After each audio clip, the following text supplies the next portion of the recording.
So this is the article which was published in Nature 2 years ago. It is titled "Far UVC Light: A New Tool to Control the Spread of Airborne-Mediated Microbial Diseases." So before we get into this, I'll just show you the three different types of UV radiation. So this is UV A, B, and C.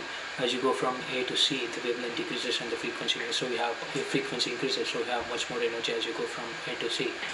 And as expected, the UVA radiation completely penetrates the ozone layer and comes to the surface of the Earth, whereas UVB radiation does get absorbed but not completely, and it also does make it to the surface of the Earth. But UVC doesn't even cross the stratosphere layer of the atmosphere, so you don't have to worry about it. Well, again, we've already seen a lot of sunscreens which say that they have UVA and UVB protection, and you never see about UVC because you don't have to worry about it.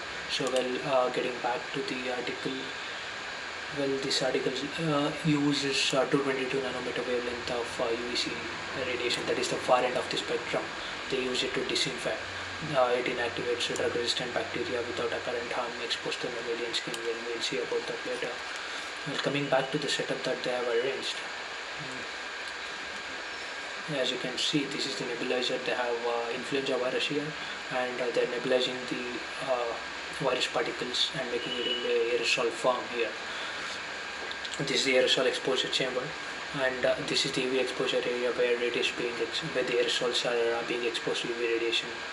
And after the exposure, they are collected into this biosampler, and from this biosampler, they are trying to infect the mammalian epithelial cells. And the cells are here.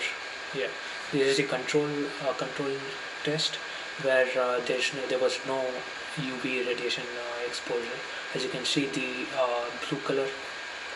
blue color thing that you can see here is the nucleus of the cell, and the green fluorescent light. The green fluorescent light are the virus particles which have infected the cell. And as you crank up the amplitude to 0.8 millijoules per centimeter square, you can already see an exponential decrease in the number of infected cells. And again, if you keep on increasing the amplitude, you can see much less cells being infected. And at 2 millijoules per second, literally only one cell has been infected. And if you logarithmic data, in the x-axis, the dose of the intensity of the UVC is depicted, and in the y-axis you have the number of cells which are being infected. So as you can see, as the intensity increases, the number of cells which get infected exponentially decreases. Mind you, this is logarithmic scale and not a linear scale, so it is not a. Also, as you can see, at 2 millijoules per centimeter square, it is somewhere between 1/10 to 100.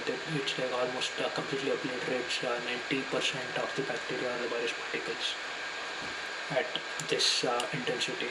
And again, if you see here, they say the biophysical reason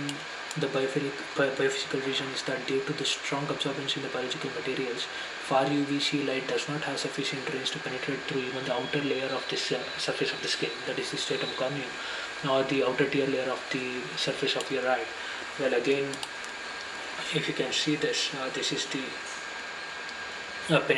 different penetration levels. UVA light radiation does penetrate deep into the skin, while UVB does penetrate but does not penetrate into the dermis. As you can see, the UVC, this is stratum corneum, it doesn't even penetrate that. That is the keratinized dead layer of the skin cells. So, well, again,